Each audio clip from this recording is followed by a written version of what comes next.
Assalamualaikum dan salam sejahtera. Buletin Pahang 16 Oktober 2021. Saya Fansrina Abdullah bersama anda dalam Buletin Pahang. Penurunan jumlah pelancong sebanyak 79% pada tahun ini sememangnya memberi kesan besar kepada sektor pelancongan, terutamanya pemain-pemain industri.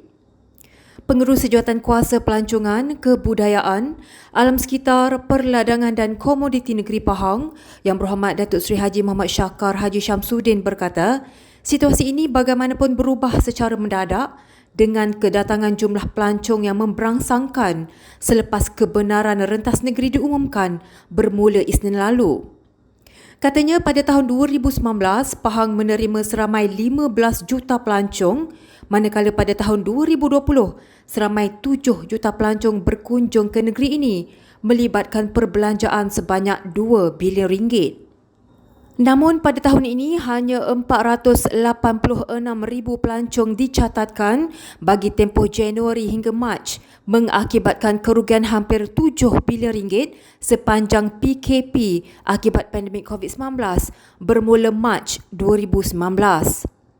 Beliau berkata demikian pada sidang media di bangunan UMNO Temerloh semalam. Hadir sama ialah Pengurus Besar Tourism Pahang, Encik Kamarudin Ibrahim. Dalam pada itu, Yang Berhormat Datuk Seri Haji Muhammad Syakar memaklumkan bahawa pusat-pusat pelancongan di negeri ini telah dibuka kepada pelancong sejak kerajaan mengumumkan kebenaran rentas negeri. Jelasnya, Pahang telah mula membuka semua pusat pelancongan termasuk hutan Lipur bermula 11 Oktober. Manakala Taman Tema Genting Highlands pula akan mula dibuka kepada pengunjung pada Disember depan yang kini sedang bersiap sedia untuk menerima kunjungan pelancong. Tiada rekod kompaun dikeluarkan bagi penetapan tahap pematuhan prosedur operasi standard SOP COVID-19 di daerah Kuantan sejak Pahang beralih ke fasa 4 Pelan Pemulihan Nasional PPN. Ketua Polis Daerah Kuantan, ACP Wan Muhammad Zahari Wan Busu berkata, kadar pematuhan SOP dilihat memuaskan sejak peralihan ke fasa 4 pada 8 Oktober lalu. Sekatan Jalan Raya SJR secara tetap juga telah ditutup, namun pemantauan SOP masih diteruskan. Katanya sebanyak 14 pasukan pemantauan telah ditubuhkan bagi melakukan pemeriksaan di kawasan-kawasan tumpuan ramai. Beliau berkata demikian kepada pemberita selepas melakukan tinjauan dalam operasi bersepadu pematuhan SOP PPN Fasa 4 di kawasan rehat dan rawat RNR Lebuh Raya Pantai Timur di Kuantan hari ini. Dalam operasi itu, sebanyak 22 saman had laju telah dikeluarkan, manakala 104 saman bagi pelbagai kesalahan lain membabitkan kenderaan. Dalam pada itu, ACP Wan Muhammad Zahari berkata, berlaku peningkatan sebanyak 50% aliran trafik yang memasuki ke daerah Kuantan sejak kebenaran rentas negeri diumumkan pada 11 Oktober lalu.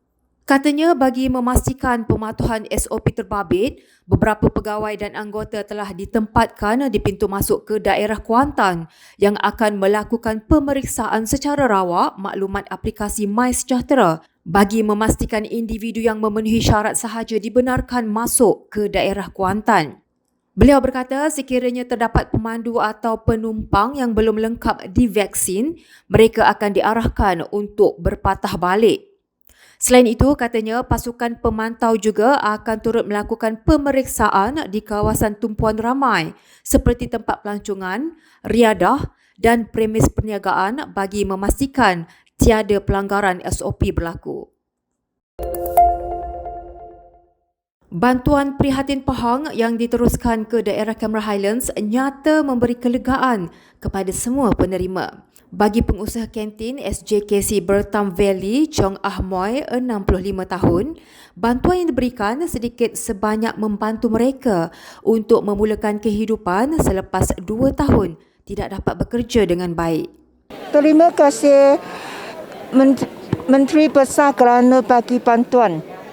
Imam Masjid Kampung Orang Asli Leriar, Johar Bahrici, 43 tahun pula, turut menyampaikan rasa terima kasih kepada kepimpinan kerajaan negeri yang prihatin kepada mereka. Terima kasih kepada kerajaan negeri, khususnya kepada Menteri Besar Pahang yang yang sudi mengeluarkan bantuan prihatin kepada Pepima. Penyelaras Pembangunan Insaniah Masyarakat Orang Asli Pepima di Pos Telanok, Masudin Ragum, 39 tahun, menyifatkan bantuan ini merupakan tanda ingatan kerajaan negeri kepada mereka. Sumbangan jubah hal ini kan. Kira alhamdulillah lah kan. Kita dapat bantu kami kan. Ahli jawatankuasa masjid kan. Korea tu. Itulah berterima kasih lah, saya ucapkan terima kasih lah. Pahang mencatatkan sebanyak 301 kes baharu COVID-19 hari ini dengan daerah Temerloh mencatatkan kes tertinggi. Berdasarkan maklumat daripada Jabatan Kesihatan Negeri Pahang JKNP, Temerloh mencatatkan sebanyak 63 kes, diikuti daerah Kuantan dengan 61 kes. Manakala daerah Raub pula mencatatkan 27 kes, Bentong 23 kes, Lipis dan Bera masing-masing dengan 22 kes, Maran 21 kes, Cameron Highlands 19 kes, Rompin 16 kes, Pekan dengan 15 kes dan Jerantut 12 kes. Sehubungan itu, JKNP mengingatkan orang ramai supaya terus mematuhi prosedur operasi standard SOP yang telah ditetapkan meskipun telah lengkap menerima vaksin COVID-19. Justeru pematuhan SOP dan kawalan kendiri perlu diamalkan secara maksimum bagi memutuskan rantaian COVID-19.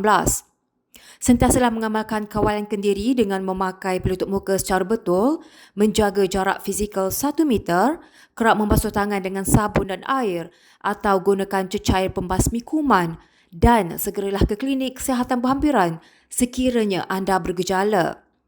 Jika rakyat di negeri ini mengekalkan disiplin dan mematuhi SOP, pasti rantaian COVID-19 dapat diputuskan. Sekian Buletin Pahang bersama Unit Komunikasi dan Media Pahang. Ikuti Pahang Media di Facebook, Instagram, YouTube dan Twitter.